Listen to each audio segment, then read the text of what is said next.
Goeiemôre vriende, dit is vandag donderdag 4 Junie 2026. Kom ons raak net so vir 'n wyle stil in die teenwoordigheid van die Here.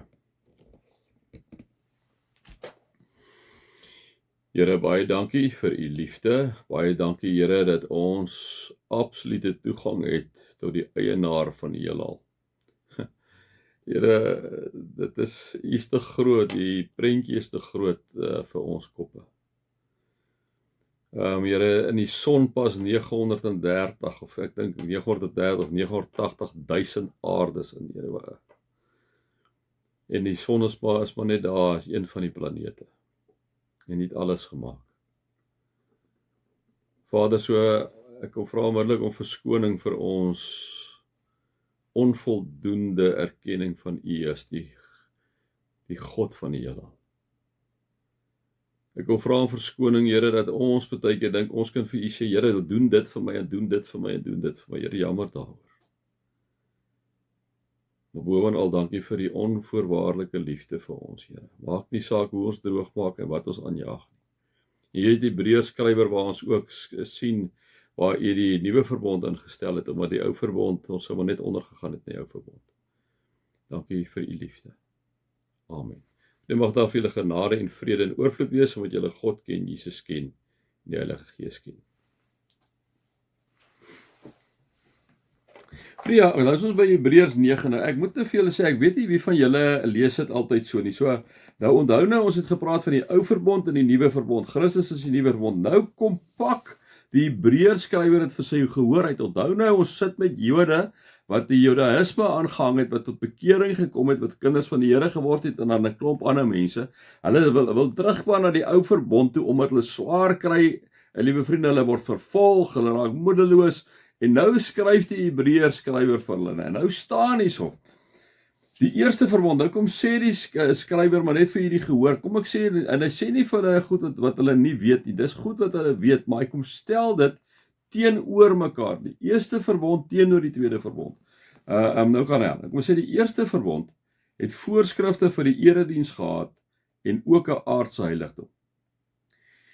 Die eerste verbond het die verbondstent laat oprig en in die voorste gedeelte daarvan wat die heilige genoem word en die kandelaar en die tafel met die offerbrode gestaan. Agter die tweede voorhangsel was die gedeelte wat die allerheiligste genoem word. So heilige allerheiligste. Dan kom pak hy al die goed uit. Hy sê daarin, hierdie allerheiligste was die goue wierookaltaar en die verbondsark wat in sy geheel met goud oorgetrek was. In die ark was die goue kruik met manna, die manna wat Moses moes nou daai tyd in die woestyn gekry het. Die kierie van Aaron wat gebod het, as ook die plat klippe met die wet van die verbond daarop geskrywe. Boop die ark het die gerubs wat die heerlikheid van God voorstel, hulle vleuels oor die verbondsdeksel uitgestrek. Op die besonderhede kan ons nie nou verder ingaan, sê die Hebreërs skrywer vir hulle. Met die dinge so ingerig, het die priesters gereeld die voorste gedeelte van die verbondstent binne gegaan om die diens te verrig. Maar in die agterste gedeelte, dit is nou die allerheiligste, het alleen die hoëpriester ingegaan en dit net een keer in die jaar en dan nie sonder bloed nie, om vir homself te offer en vir die sondes wat die volk onwetend gedoen het. Hiermee maak die Heilige Gees duidelik dat die pad na die allerheiligste toe nie oop is, solank as die voorste gedeelte van die verbondstent bestaan nie, die heilige gedeelte nie, die heilige.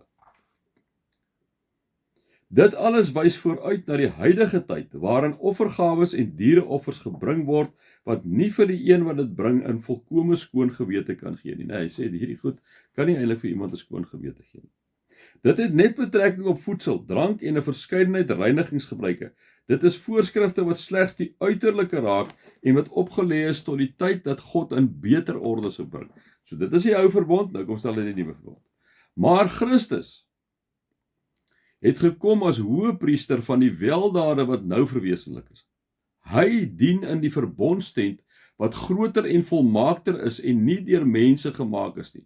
Dit wil sê wat nie tot hierdie wêreld behoort nie. So hy kom stel die ou verbondstent, die een wat in wese 'n verbondstent was, die heiligste en die allerheiligste.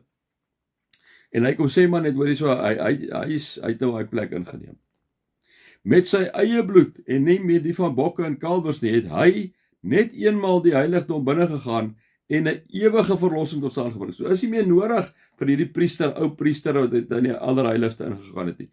Jesus het dit nou gedoen. Hy het vir eens en vir altyd het hy homself kom offer in ons plek.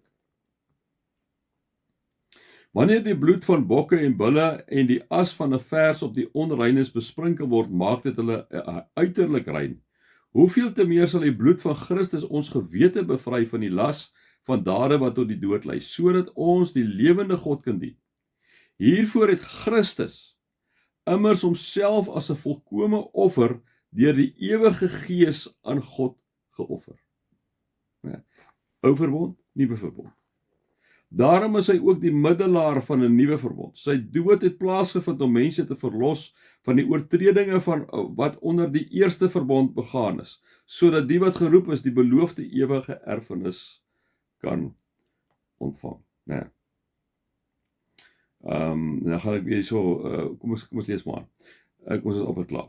Dit is soos met 'n testament. Daar moet eers bewys word dat die testamentmaker dood is, want 'n testament word alleen geldig by die dood van die testamentmaker en word nooit van krag solank as hy nog leef nie. Daarom is die eerste verbond ook nie sonder bloed ingestel nie, nee, eerste verbond. Nadat Moses al die gebooie van die wet van die hele wet oorgedra het, het hy bloed van kalwers en bokke saam met water geneem en met rooi wol en hysop die wetboek self, sowel as die hele volk besprinkel en gesê: dit is die bloed van die verbond wat God vir julle ingestel het. Ook die verbondstent en al die voorwerpe vir gebruik by die erediens het hy op dieselfde wyse met die bloed besprinkel. Byna alles word volgens die wet met bloed gereinig, en sonder die vergieting van bloed vind daar geen vergewing plaas nie. Nee. En dan gaan ons dan môre praat oor Jesus, die volkome offer, nee. Maar dit is ook in die Ou Testament, die Ou Verbond, kon jy glad nie vir versoening vir sondes kry as dit gepaard gegaan het met die slagting van 'n offerdier om in jou plek basies, in jou plek geoffer te word nie. En dan Jesus sal nou in die nuwe verbond het in ons plek die sondebok dan inderdaad raak. Maar kom ons doen dit môre, anders val julle nou aan die slaap. Maar ek dink dit is tog belangrik dat ons hierdie stukkie so lees, want ou lees dit nie altyd in die jaarloop net so reg behoor het. Mag julle God se liefde ervaar, sy genade en sy teenwoordigheid. Amen.